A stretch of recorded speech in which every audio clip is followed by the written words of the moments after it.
Welcome back to the channel. This is Trinity Storm and you are watching fourth part of What If Naruto Became Hollow God and Came Back from Death for Hinata.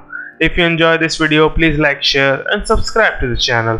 Now wasting no more time, let's start the story. Orochimaru of the Sannin couldn't believe what he had heard from one of his Konoha spy, as the man spoke of the Kyuubi Jinchuriki returning from the grave, more powerful than ever, and now aiming to make the Leaf suffer beyond comprehension for their betrayal. The Sannin salivated at the prospect of using the boy as an experiment to tap into that ability to cheat death without having to switch bodies and truly become an immortal being. He could wipe out Konoha. If Naruto didn't do it first, the Akatsuki in retaliation for their actions against him, and any other fools who dared to challenge his new power. He'd become a true god, and nothing would be beyond his grasp. I want Kabuto to bring me the Kyuubi Jinchuriki. I want you to break into Las Noches and bring him to me.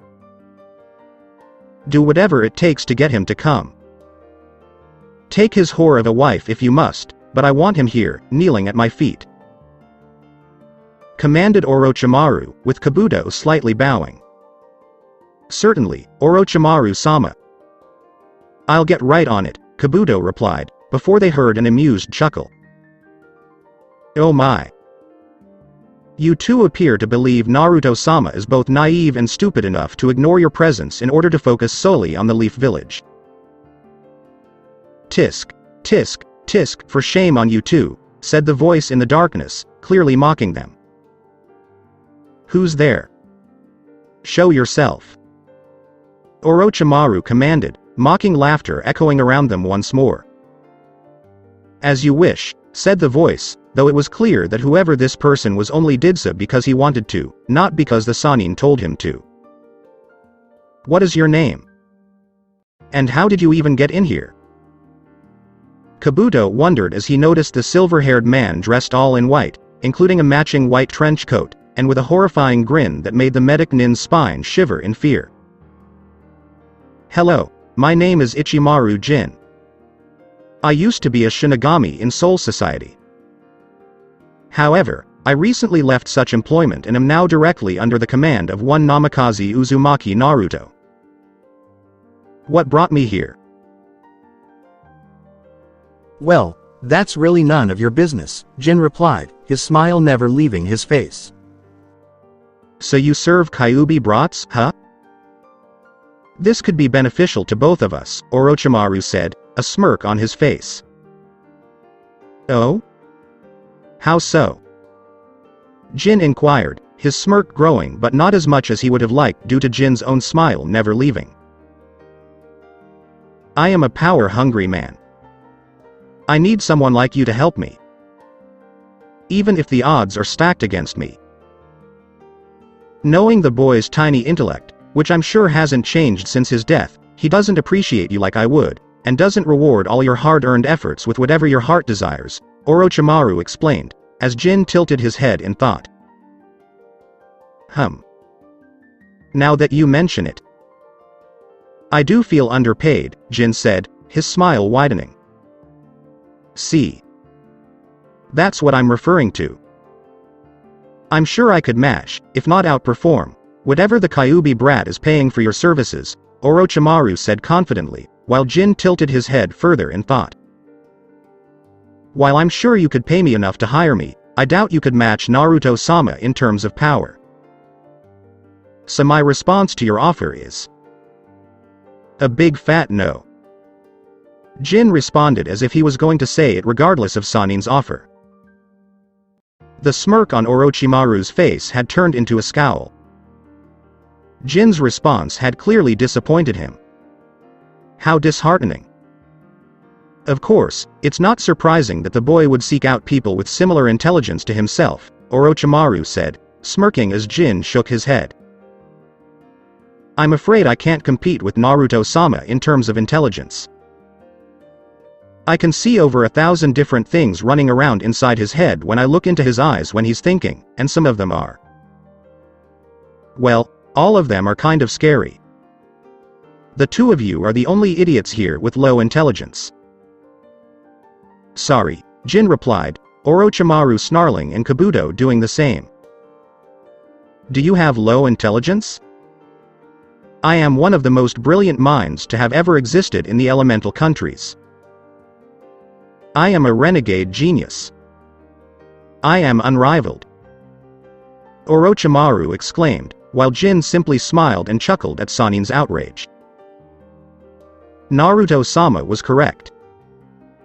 You are easily provoked when it comes to your ego, Jin observed as Orochimaru became angrier.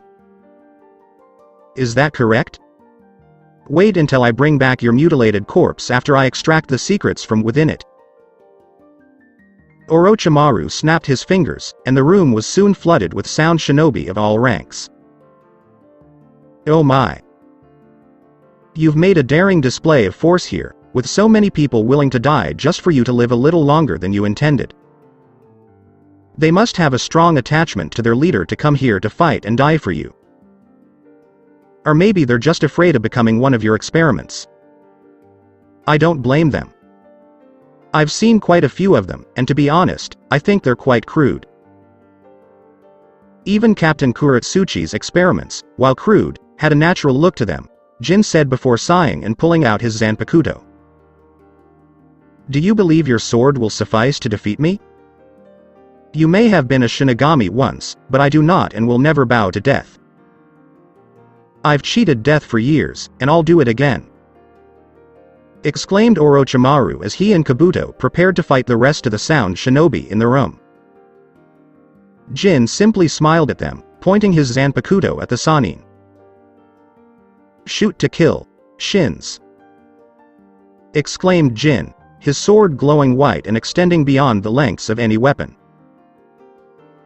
It was only through his years of experience and listening to his instincts that Orochimaru was able to avoid the strike aimed at him. Kabuto, on the other hand, was not so fortunate and was quickly sliced vertically in half while leaping away in midair. The medic Nin's blood and guts were flying around the room, and everyone was watching the horror that had just occurred as a result of Jin's single command to his weapon. What exactly was that attack? His sword behaved similarly to Kusanagi's, but he called it by a different name, and the weapon obeyed him in wielding such power, Orochimaru reflected, Jin's smile never leaving his face. I must be slowing down in my old age. It's inexcusable to only hit one of you instead of both in one shot. If Naruto-sama found out, he'd assume I was slacking and decide to increase my training regimen. I'll just have to put in more effort, Jin said simply, while Orochimaru snarled in rage at not being taken seriously and losing his medic Nin. Kill him! Commanded Orochimaru, who was initially hesitant, but the Sannin's glare instilled the necessary fear, and they charged the former Shinigami of Soul Society. Once again, Naruto-sama was correct.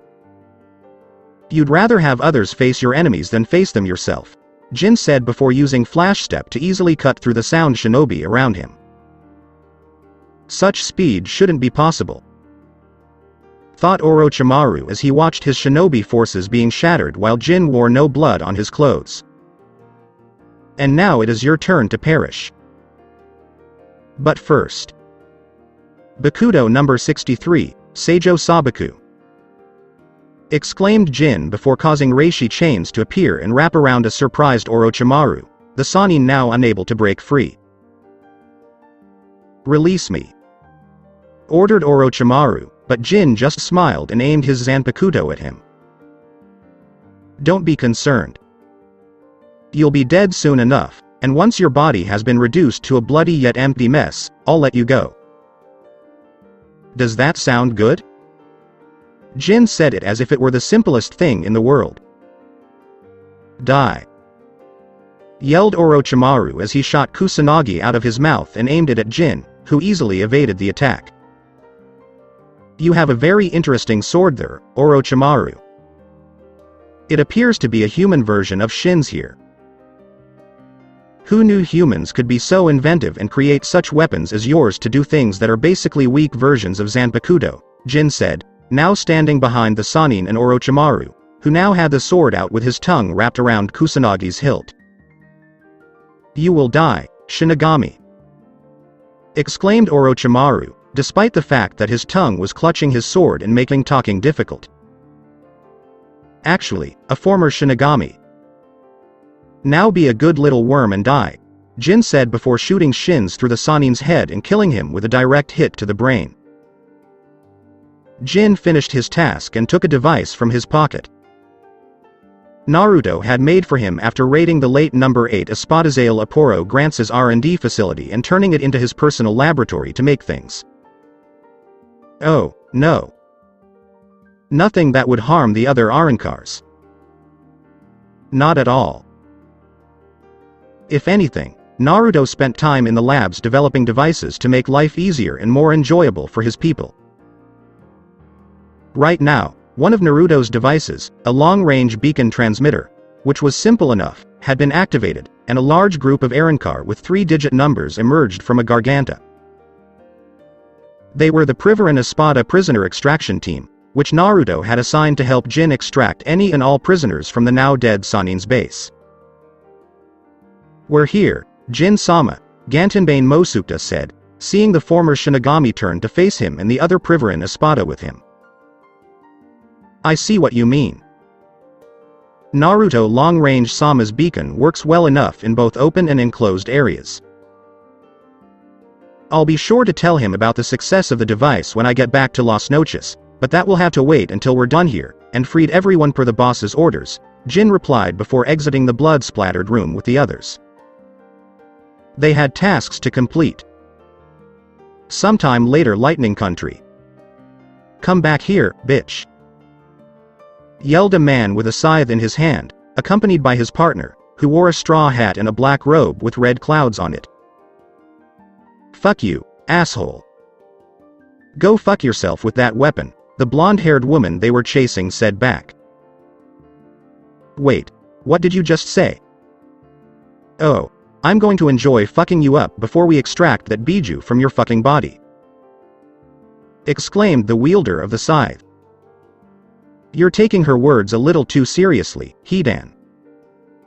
I know you're upset that we didn't catch the 7-tailed Jinchuriki in Taki, but there's no need for you to act like this," said the other man running alongside Hidan.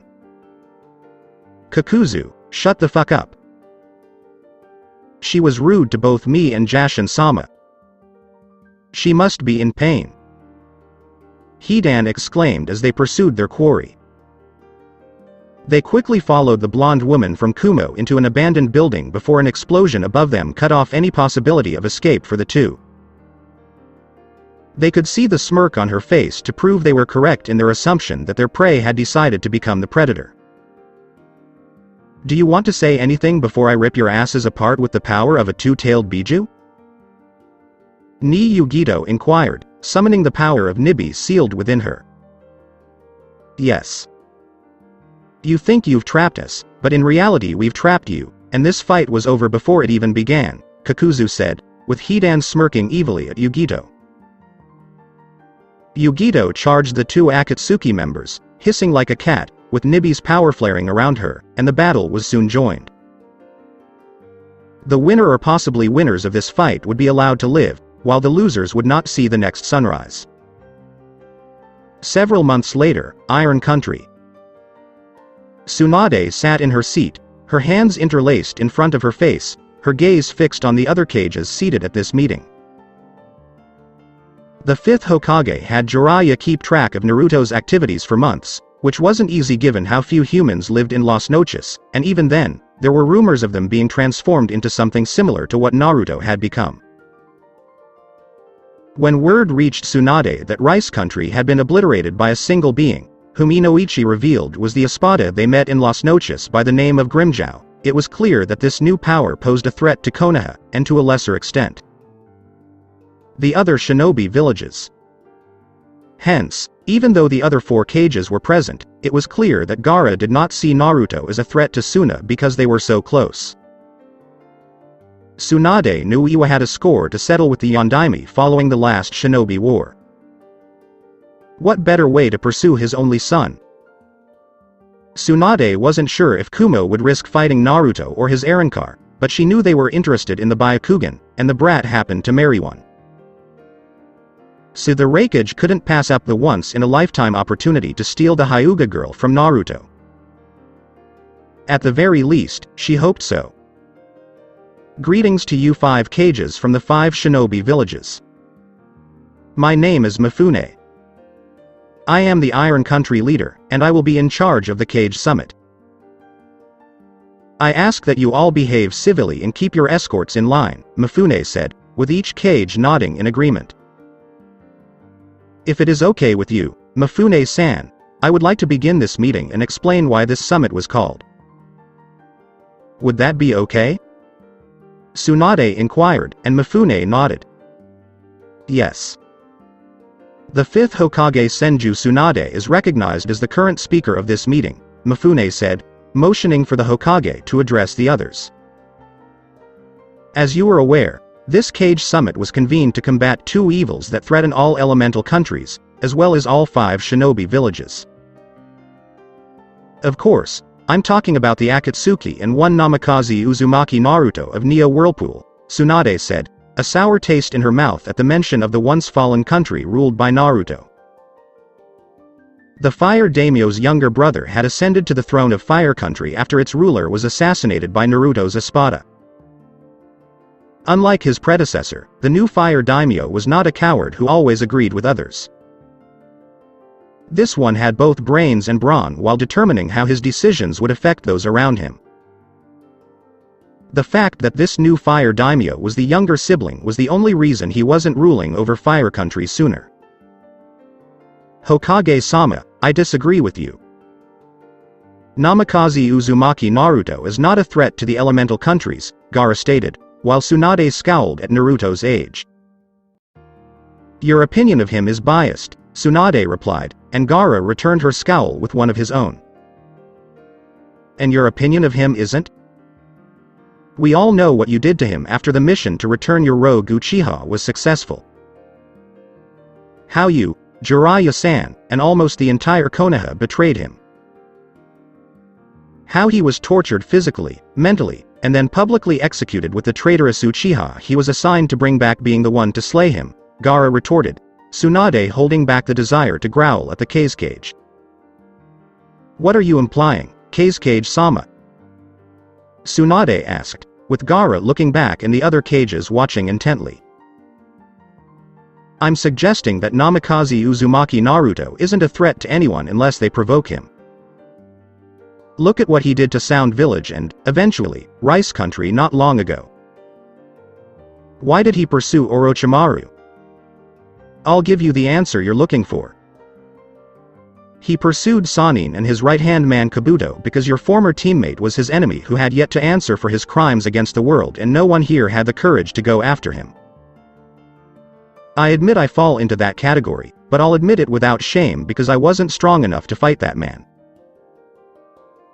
We are now free to redirect our efforts and resources to combating the Akatsuki organization that is currently seeking the Biju sealed inside the remaining Jinchuriki this world has left, Gaara replied, the 3rd Tsuchikage letting out a grunt and shifting slightly in his seat. The only Jinchuriki left is the 8 Tails, who happens to be the Raikage's little brother, said the Kage of Iwa, while the Raikage was irritated that the older man would reveal this to the others.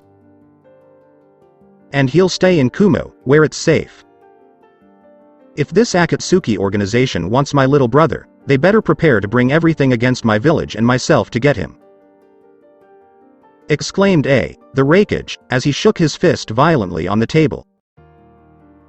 You might not have much of a choice in the matter, Raikage-sama. Because the 7-tailed and 2-tailed Jinchuriki went missing so close together, we must assume the Akatsuki has them both. We cannot afford to ignore the Akatsuki's threat. If necessary, we must band together to protect our villages and your little brother, said Terumi Mei, the Mizukage of Mist who had replaced the previous one after the rebellion overthrew the mad Jinchuriki who had started the bloodline civil war. In the end, Mei, as the rebel leader, was appointed Mizukage and discovered the secret journal her predecessor had left behind. She saw he wasn't the crazy psychotic Jinchuriki that many thought he was, but had been twisted into something else by an outside force, and the Sharingan had been mentioned briefly, though clearly with great difficulty. As if the power behind Yagura's madness had done everything possible to keep the puppeteer from being discovered once the man's usefulness in life had expired. While I understand what you're saying about my brother, Mizukage-sama, I don't trust any shinobi village or any of you in this room. Except for Kumo, every shinobi village has some sort of connection to the Akatsuki organization. Konoha has had the most missing nin join the organization. Suna had a member join. There is proof Mist was once used as a staging ground for the organization's manipulations, and Iwa has even hired the Akatsuki on certain missions because they were cheap labor, said the Reikage, with the Tsuchikage scowling, the Mizukage looking away in shame. The Kazekage didn't look offended because it was the truth, and the Hokage.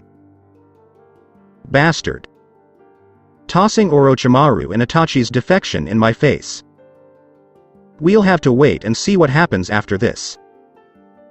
The Biju in your brother may be yours for the time being, but that will change once the situation with the Akatsuki and Naruto is resolved. We might be able to use the 8 tails against Naruto once we've sealed the Biju into one of our shinobi, Tsunade thought as he glared daggers at the Reikage. Before things could get any worse, a samurai guard opened the door, walked over to Mifune in the middle of the meeting, and whispered quietly into his ear. Mifune frowned and then whispered back to confirm whether or not the guard's information was correct. The cages were intrigued by the sudden exchange of whispered words and saw Mifune nod shortly after, with the guard exiting to handle something important. I apologize for that, but one of my guards has informed me that an important guest is arriving and wishes to participate in this meeting. This individual is not from a shinobi village, but he is no less important, and I would like to meet him. Does anyone object? Mifune inquired after seeing each of the cages look at one another and then at him. And what is this person's name, Mifune-san? Mei inquired, as Mifune scrutinized them all. Namikaze Uzumaki Naruto, Mifune replied, with each of the 5 cages reacting exactly as he expected. Gaara was taken aback, but clearly welcomed the ruler of Neo Whirlpool, and a small smile appeared on his face. Tsunade appeared enraged and ready to fight Naruto with all her might. The Reikage appeared unconcerned, but the muscled man from Kumo was clearly tense because he had a history with Naruto's mother during the war. The Mizukage was clearly excited to meet Naruto and had a twinge of lust in her eyes at the prospect of this man being as attractive as the various females who had seen him claimed.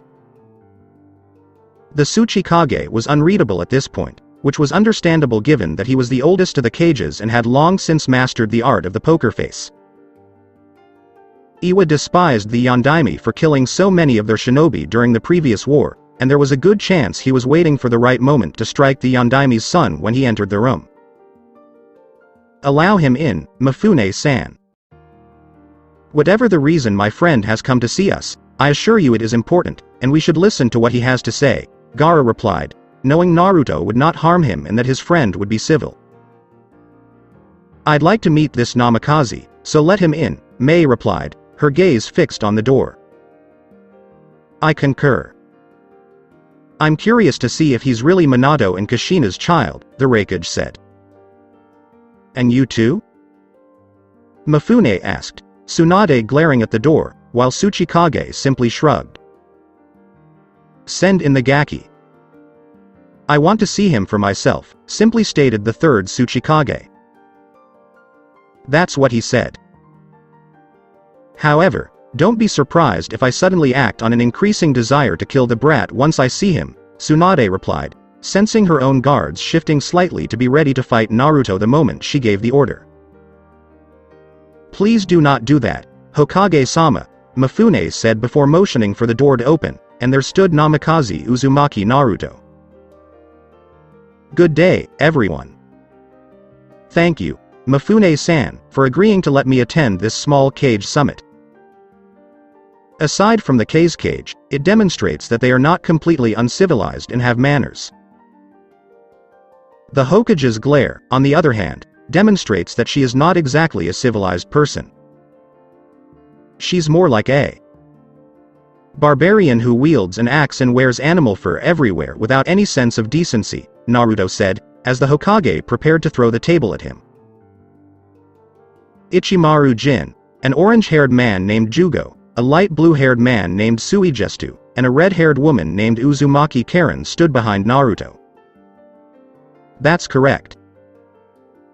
Uzumaki Karen was the last one, and she, like Naruto, had Uzumaki blood in her veins. After releasing the prisoners and future test subjects from Sound, Naruto summoned them to Las Noches to inform them of their new residence in Neo Whirlpool. They had nothing to fear from him or the Arankars who lived in the vast city as long as they obeyed the laws of the land.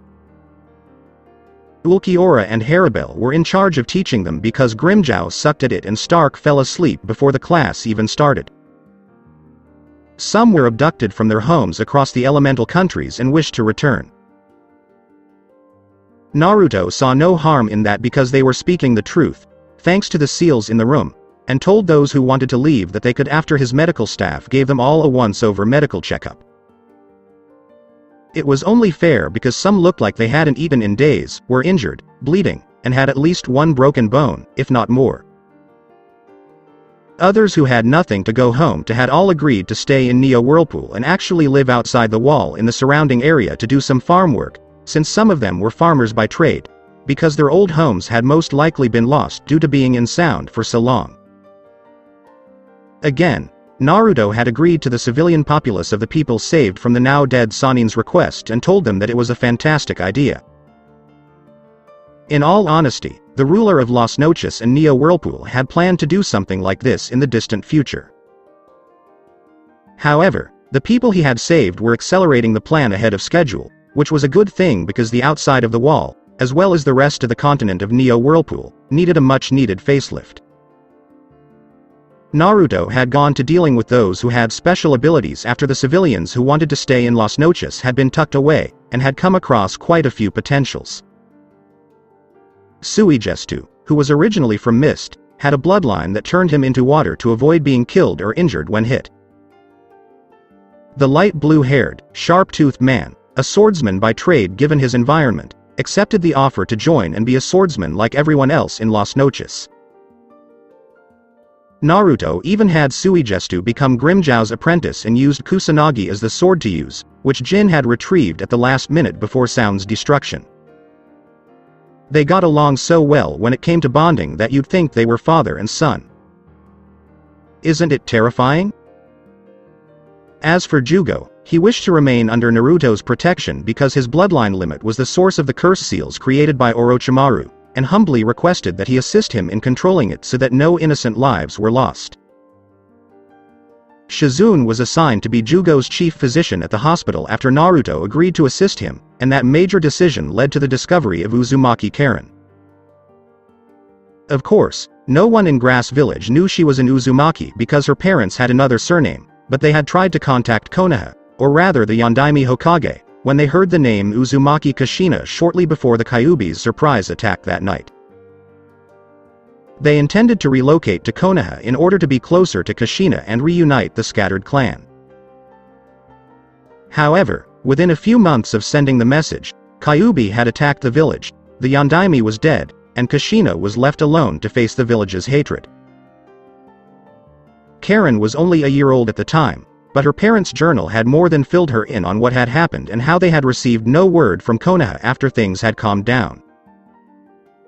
Something that seriously worried them and made them fear that their home in Grass was no longer safe until they arrived in Konoha. That became clear when Karen's parents were killed in what appeared to be a botched break-in, making the girl a ward of the village before becoming one of its shinobi and eventually becoming a part of Orochimaru's Sound Village. While Naruto suspected Karen's parents were murdered by Konoha shinobi under the command of the Sandaime or Danzo with his root shinobi. Though he doubted Danzo would do it in the first place because another Uzumaki hidden within Konoha ranks was not something the Warhawk would do. That is, the Sandaime is the only one who can make things happen because he has access to the letter or the Yondaime confided in him about this information. It all made sense.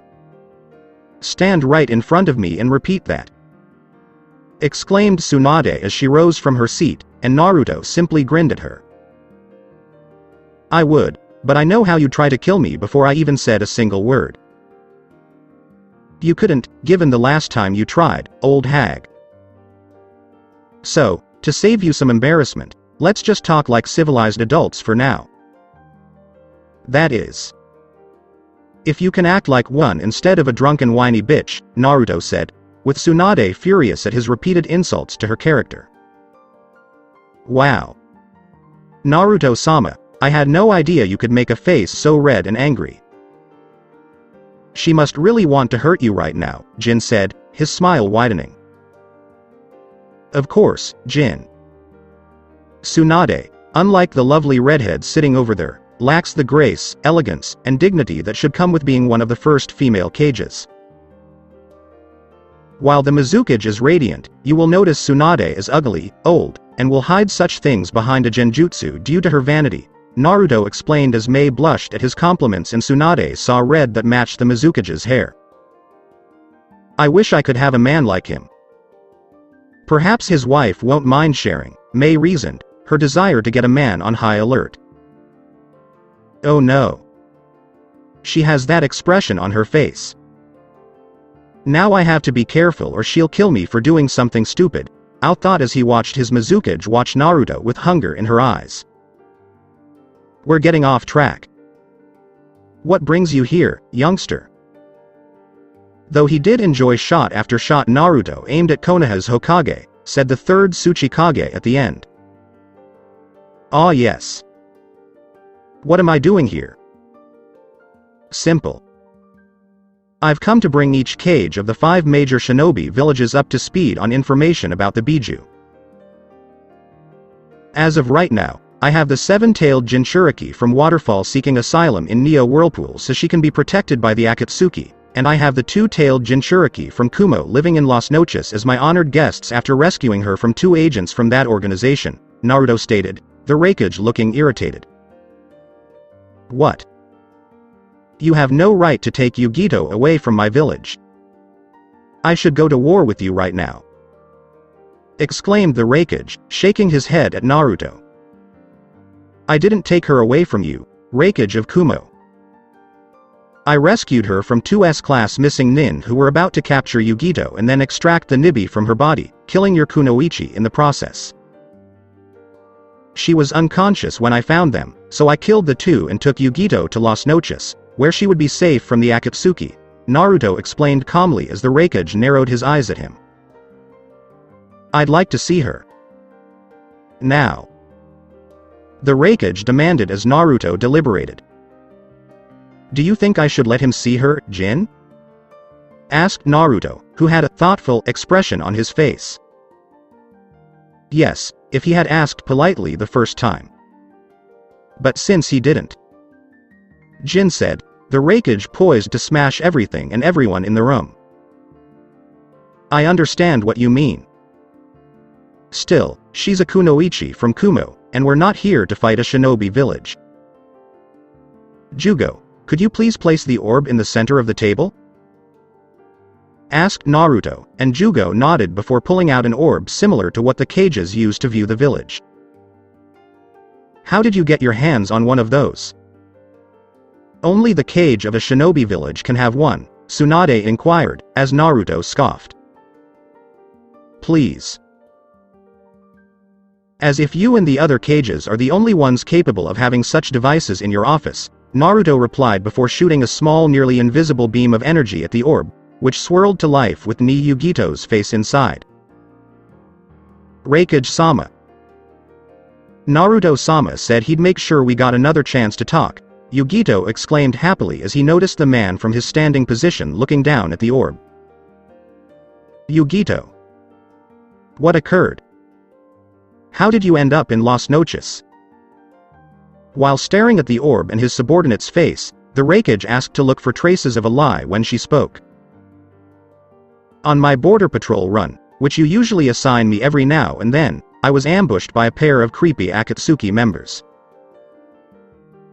I had tricked them into a trap, thinking I could use Nibi's power against them, but it had disastrous consequences, and I had lost to them both. Naruto forces Sama stopped them just as they were about to take me somewhere to extract my biju and brought me to Las Noches to recover. I wanted to contact you sooner, but Naruto-sama believes Kumo has Akatsuki spies lingering in the village because they waited to attack until I was on my patrol run, and few people know about that order, Yugito explained, the Raikage's eyes narrowing at that last part because it was true few people knew when Yugito was given patrol runs and had a few candidates he suspected of being an Akatsuki spy. How are things in Las Noches on Neo Whirlpool? Are you a prisoner or a guest there? Inquired the Raikage, who had detected no deception from his kunoichi up to this point. A visitor. Naruto-sama has explained to me that while Kumo is powerful, it cannot defeat the Akatsuki on its own. With me living in Las Noches, I'm safe from the Akatsuki and have the ability to get stronger so that I can fight them if the need arises, Yugito explained, with the Raikage nodding in agreement and making a mental note to have beef up his own training regiment. I've heard the seven-tailed Jinchuriki lives there as well. How is she being treated? Inquired the Raikage, noticing the other cages attentively listening. She enjoys it here. Fu is the name of the girl. I'm actually living across the street from her in a nice house because Naruto-sama thought we should all bond as if we were family. According to Fu, she was not well liked in Taki and prefers to be here in Las Noches. Naruto-sama assured us both that no one would treat us disrespectfully here, and I honestly believe him, Yugito said, with Tsunade scowling furiously at the orb and then at Naruto, who smiled as if he had won a great victory for his cause. I have faith in you, Yugito. Your instincts are never wrong, and there is no lying in your eyes, said the Raikage, who had been on the lookout for any tone or sign that Yugito was lying or was being manipulated into saying everything she had just said to him. Thank you, Raikage-sama, Yugito said before bowing, and the orb returned to its clear state. Satisfied? Asked Naruto, making a slight hand motion for Jugo to take the orb, which the large man did immediately. For now, replied the Raikage before sitting down, noting that he hoped to see Yugito again during her stay in Las Noches. Well, I'm not happy. Taki may be regarded as a neutral village, but they have always sided with us in the Shinobi Wars, and my grandfather gave them the seven-tailed biju to keep the peace after that failed assassination attempt on him years ago. Whether or not the brat here saved the girl from the Akatsuki, he shouldn't have taken her and the biju she holds in the process. I demand that this girl named Fu be handed over to Konoha by the right of ownership of the biju she possesses, because the Seven Tails is the rightful property of the Senju clan and I am the last Senju in existence, Tsunade said, seeing Naruto's scowl. You may be Senju by blood on your grandfather's side and Uzumaki on your grandmother's side, but you are unworthy of either bloodline. You are a disgrace to the two clan names and the legacy they once upheld while alive. It will be a cold day in hell before I release Fu into your clutches. I'll never let you twist her into a mindless weapon or slave with no free will to call her own, you hypocritical bitch. Retorted Naruto, the female Hokage, furious. How dare you? Exclaimed Tsunade, preparing to start a fight. Calm down, Hokage-sama. I will not tolerate violence here at the Cage Summit, said Mifune, forcing Tsunade to sit back down. This isn't the end. Tsunade spoke to Naruto as the man smirked at her. No, it isn't. Something on which we can all agree. As for the threat of the Akatsuki, I'm getting my top people to handle that, as well as the situation with the biju they captured from their poor host, Naruto explained, as the other cages looked shocked. This is a problem for shinobi villages. Tsunade countered, you have no right to interfere in this. Naruto narrowed his eyes at her. As a former Jinchuriki, I believe I have a right to intervene because every Jinchuriki they have pursued has either been killed or died before being brought back to life just to have it brought over his head. They are my family and friends. I will not tolerate anyone disrespecting them. Naruto stated passionately while looking at Gaara for a second, and the Kazekage nodded respectfully. Jinchuriki are military weapons. It has always been and will always be to the 5 shinobi villages. Can you prevent that from happening?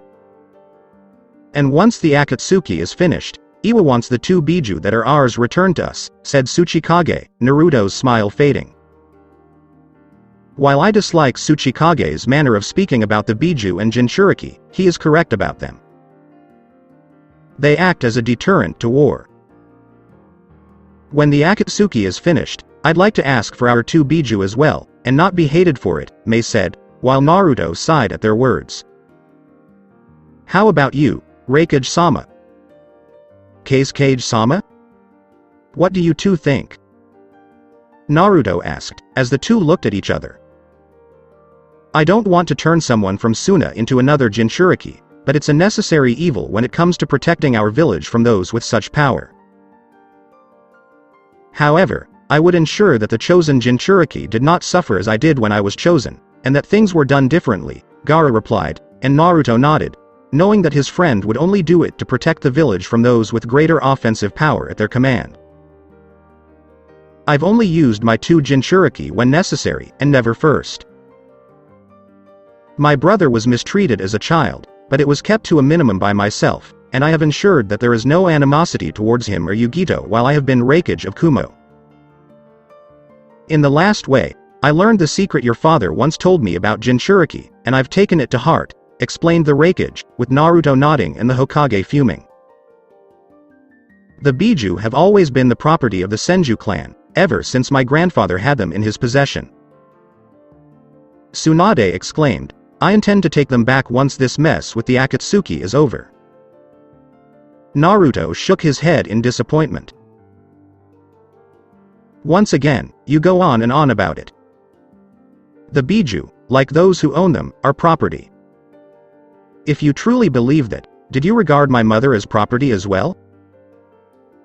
Many people were staring at Tsunade, who had tensed at the question and realized she had put herself in an awkward situation.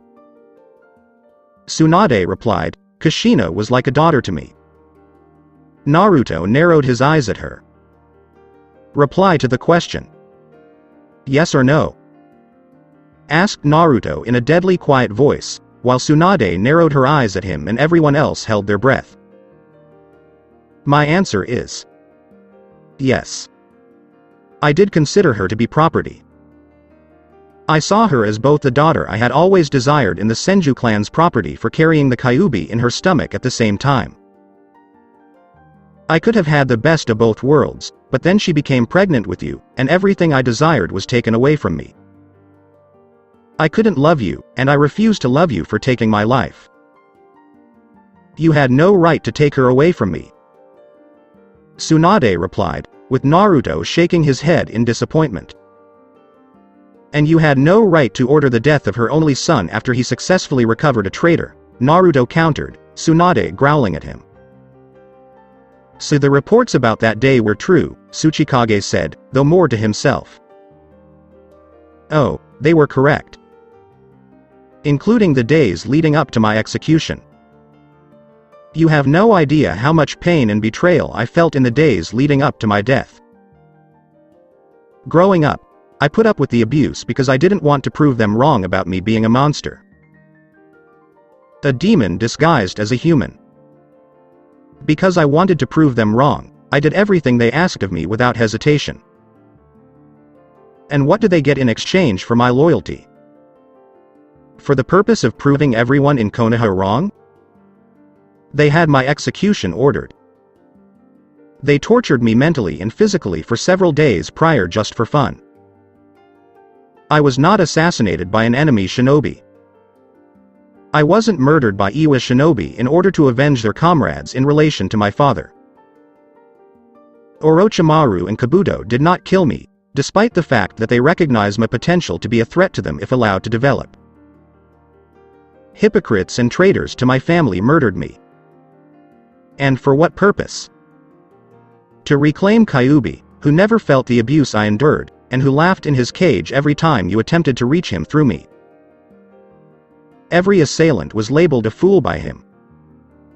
He couldn't believe how pitiful each vindictive and stupid fool thought they were hurting him through me was. They were lashing out at the wrong entity when they should have been focusing on the one who caused the fox to break free from his seal in the first place.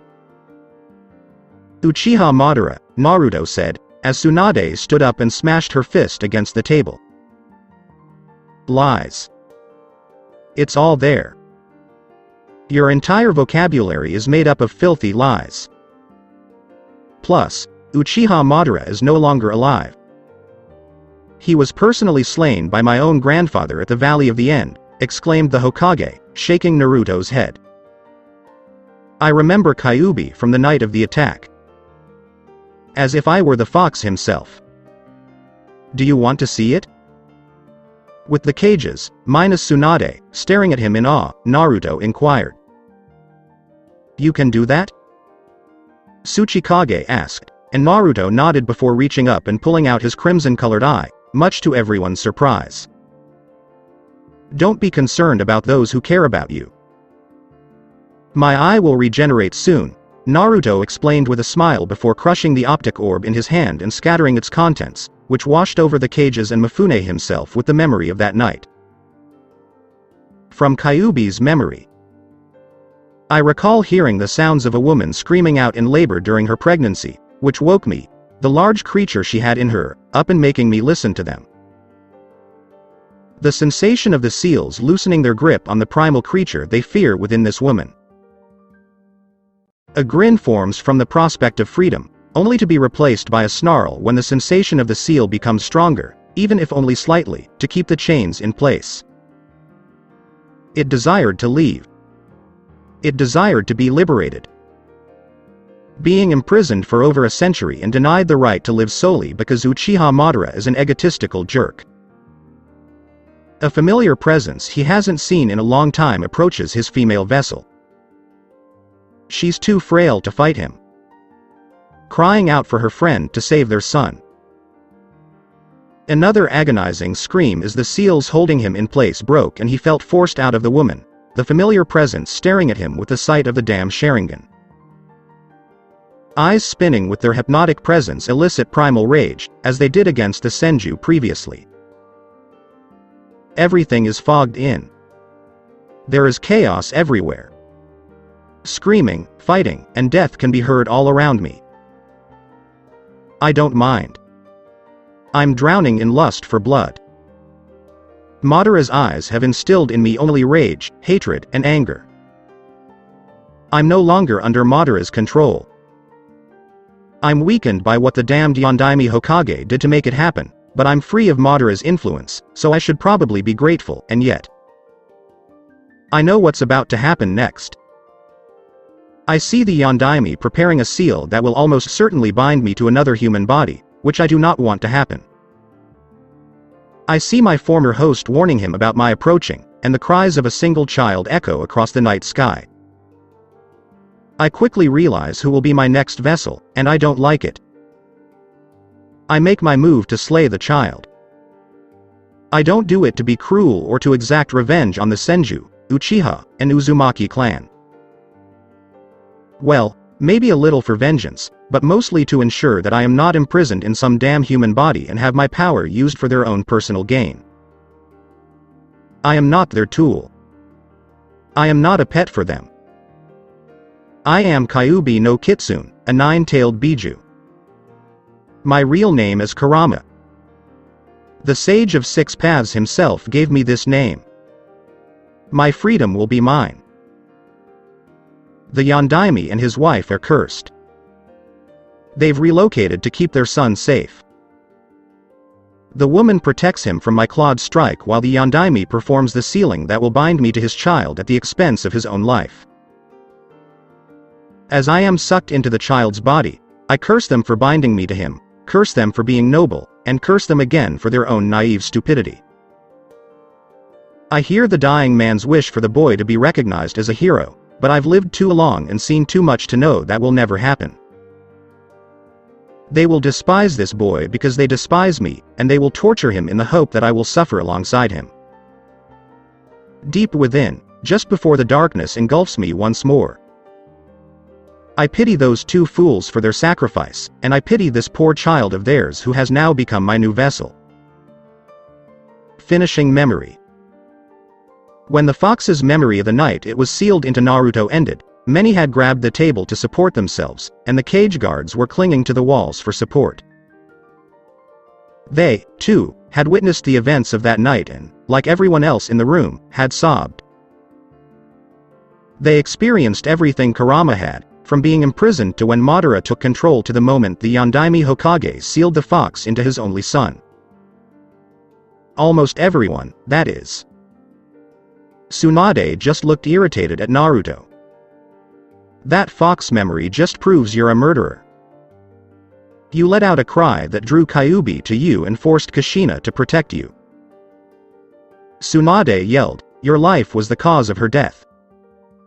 Naruto looked disappointed once more. My mother would do anything for her child that any woman would do. The fact that you don't see it makes me glad you've never had children born through your body. You would have made a terrible mother, Naruto shot back, and Tsunade lost it again, leaping at Naruto with her hand cocked back and a fist ready to explode his head on impact. Bastard! Yelled Tsunade as she smacked Naruto in the head with all her strength, causing the ground and the rest of the building to shake violently. The only problem was that Naruto's head did not explode as she had hoped. When she hit him right in the middle of his forehead, it didn't even appear bruised or bleeding. He was staring her down the entire time, not blinking or flinching from the blow. Tsunade couldn't believe he'd just fended off her most powerful punch, which had the power to level mountains and cause fissures across entire countries. Is that all? Is that all you've got? Naruto asked casually, as Tsunade looked at him for the first time, fear in her eyes. It's just not possible. Exclaimed Tsunade as she watched him casually remove her fist from his brow and raise his hand to her brow before flicking it with his finger. And caused the woman to fly back into a wall in sheer irony of how things had once been between them. Does anyone else want to put me to the test? Naruto asked, with everyone shaking their heads no. Is that all, Naruto-sama? Mifune asked, and Naruto nodded. Almost. Not exactly. For the record, I will not tolerate Biju being the property of any village, nor will I tolerate Jinchuriki being used as weapons of war. Once I've freed the Biju, I'm going to send them to Demon World and leave them there to live their lives freely. Does anyone object? Asked Naruto, with everyone shaking their heads no. What about the Biju encased in Jinchuriki? Mei inquired, knowing that this would undoubtedly be an issue once the other Biju were no longer sealed away and free of any potential sealing into new hosts. In time, I intend to free them without killing their hosts, and give them the option of living here in this world or going to Demon World with the other Biju, replied Naruto, the Raikage sighing because he didn't want Yugito to die because she was a very competent kunoichi of his village. You can't do that. Exclaimed Tsunade as she struggled to stand with the assistance of her Anbu entourage. And why not, senile old lass? Because I'm not a Senju clan member? Is it because I was a Jinchuriki once? Apart from being a Senju clan member, what supposed right do you have to dictate policy regarding the Biju and their future? Tsunade was staring at Naruto, blood running down her forehead. I'm not required to respond to that question. Least of all to people like you. Tsunade exclaimed, as Naruto scoffed. In other words, you have no authority over the Biju, nor does the Uchiha clan, though let's face it, there isn't much clan left right now, Naruto shot out, chuckling when he sensed killer intent from one of the Anbu kunoichi with blonde hair tied up in a ponytail that could only belong to Yamanaka Ino. How do you know? You're just a monster. Scowled Ino from behind her Anbu mask. Perhaps. But, despite what everyone in Konoha claims about me, I was never born a monster. I was raised to be one. And I had many teachers who taught me cruelty firsthand so that I could be every bit the monster they desired. It's not my fault that the monster they created likes the idea of having free will and being the master of my fate, Naruto explained as Tsunade tried to look presentable. You will die before this war with the Akatsuki is over, Tsunade predicted, while Naruto simply gave her a look that said, "You can try, bitch," before turning around to leave. I've already died. It's not a big deal for me. To be honest, I'm not sure why people are so afraid of death. The whole concept is so overrated, Naruto said as he returned everyone's wave and walked through the garganta that opened up before swallowing his group whole. The knights. I take it Tsunade wasn't happy to see you? Hinata asked before kissing Naruto, who kissed her back. The year's understatement. She tried to kill me during the Cage Summit after I told the old hag she would be an unfit mother during our debate over the future of the Biju and all the remaining Jinchuriki, Naruto explained before going into more detail about what happened. Well, I think she deserved it after everything she put us through, Hinata said as she wrapped herself around him. I'll deal with them soon enough. The question is whether I should do it sooner or later. Naruto said this while Hinata appeared to be thinking about it as well. We should do it right now. I'm tired of them lurking in the shadows, plotting to take the other Jinchuriki from here just to take the Biju and kill those who hold them, Hinata replied, and Naruto smiled down at his wife. You formed a strong bond with those two girls. Have you my Heim, Naruto said, nodding and nuzzling into his chest. Fu had a rough time in Taki. She didn't have anyone. Yugito's life wasn't bad, but the Akatsuki pursuing her was, and they had to be dealt with before they devised a plan to take them right out from under our noses, Hinata replied, while Naruto nodded in agreement. I concur with you there. Hinata-chan, I'll handle this with the Akatsuki personally. I promise you, Naruto replied before kissing her again. And Konoha? Hinata inquired, knowing that they would have to be dealt with after the Akatsuki were crushed. They'll all die soon enough, and some of them. They'll wish they'd died when I'm done with them, Naruto replied, his brain already formulating a plan for dealing with both problems. And we'll finally have peace, Hinata said as she felt Naruto hug her and kiss her on the cheek. Yes. We will be at peace. One way or another, thought Naruto, sensing something on the horizon beyond the Akatsuki and Konoha. Elsewhere. Our son is still alive. Kushina exclaimed, dressed in standard Shinigami robes and a coat indicating she was a royal guard for the Shinigami King himself. He did, indeed. Our poor son was not devoured by a hollow, as he claimed, but instead became a hollow and became the infamous hollow god. If it weren't for the fact that he became. Well, that. Minato, who was wearing the same outfit as his wife and saw her enraged, said. When word of his execution reached us, we should have gone after him. He is our son, and we have essentially abandoned him. Twice. Kushina's voice was filled with sorrow and rage. I recognize Kushina-chan. I know. There's nothing we can do about it, Minato said, looking at the order in front of him, and neither parent was pleased. It was a direct order from the Shinigami King himself. What is the goal? Naruto. The Hollow God, Namikaze Uzumaki. Their child. Doesn't the Shinigami King think we can kill our own son? Kushina asked, with Minato shaking his head. I'm not sure what he believes right now. All I know is that we have an order to complete and that we must prepare for the inevitable confrontation that awaits us. One does not go against the Shinigami King's command and live to tell the tale, Minato explained, as Kushina sobbed over being given this terrible order. What makes him think he can give us the order? Why? Kushina inquired, Minato looking downcast. Because we had no problem casting our son away to the bigots of Konoha the first time when we sealed Kyuubi into him, and then again around the time of his execution when we did nothing to alleviate our son's suffering.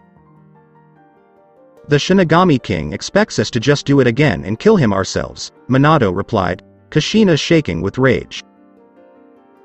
I'm not sure I can, Minato. I don't care if the order was issued by the Shinigami King. Kushina exclaimed, I don't think it's in me to kill my son. Minato nodded in agreement. I know. But we still have orders to fulfill. The only good news is that we don't have to do it right away. Not until Naruto goes after Konoha, Minato said, and Kushina nodded. After how they treated him, the entire village deserves to burn, and every single ass in it should have their souls devoured by an army of mindless hollows. Exclaimed Kushina, her voice filled with rage. I recognize Kushina. We will not act until the time comes. Come on, people. We have to go in and train for the day we see our son again, Minato said, nodding, and the two set off to prepare for the dreadful mission that had been assigned to them. To murder their own son. So that's it for today. I hope you guys enjoyed it. Don't forget to like, share and subscribe to the channel for more awesome stories like this. Thank you. See you all in my next video.